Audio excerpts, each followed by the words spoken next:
بسم الله الرحمن الرحيم. يا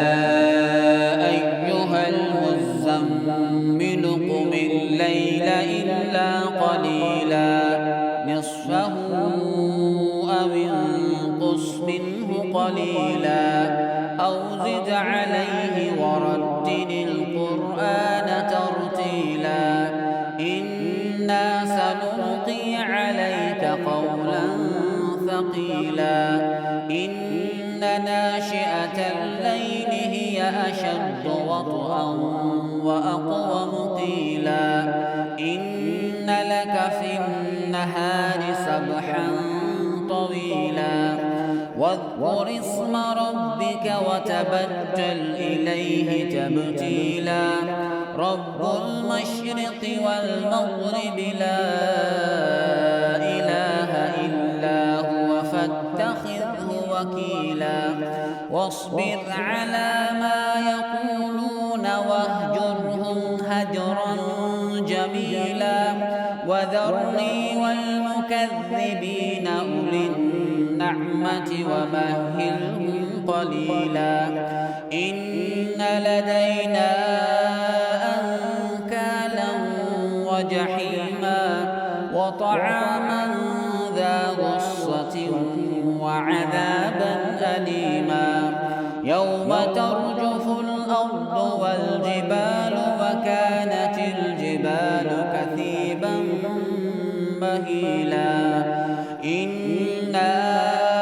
أرسلنا إليكم رسولا شاهدا عليكم كما أرسلنا إلى فرعون رسولا فعصى فرعون الرسول فأخذناه أخذا وبيلا فكيف تتقون إن كفرتم يوما يجعل الولدان شيبا السماء منفطر به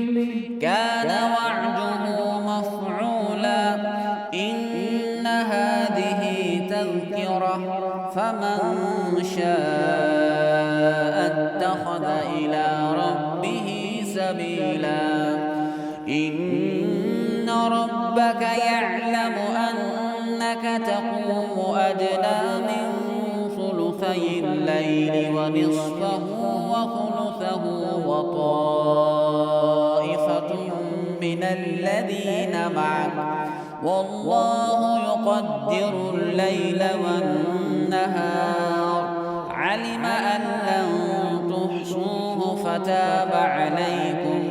فاقرؤوا ما تيسر من القرآن علم أن سيكون منكم